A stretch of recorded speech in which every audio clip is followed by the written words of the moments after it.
સુરતની એક્સિસ બેંકમાં કોન્ટ્રાક્ટ પદ્ધતિથી કામ કરતા કર્મચારીઓ હડતાળ પર ઉતર્યા હતા અને મુખ્ય કચેરીએ ભેગા થઈ વિરોધ નોંધાવ્યો હતો।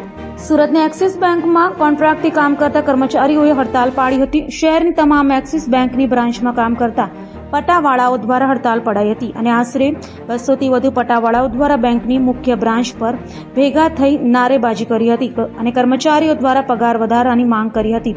7 વર્ષથી પગાર વધારો કરાયો ન હોય, જેથી માંગ પૂરી ન થાય ત્યાં સુધી હડતાળની ચીમકી ઉચ્ચારી હતી।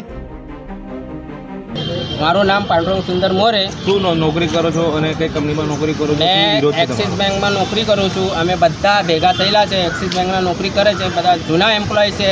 છેલ્લે 15 વર્ષથી કામ કરે છે, પણ અમારું છેલ્લે 7 વર્ષથી પગારમાં 1 રૂપિયાનો વધારો નહીં કર્યું। બરાબર, હડતાલ ચાલે છે। એના માટે અમે 4-5 વર્ષથી અરજી આપેલી છે। કોઈ બેંકવાળાએ, કોઈ મેનેજમેન્ટ, કોઈ કંઈ પગાર વધારવામાં કોઈ ઇન્ટરેસ્ટ લેતું નથી।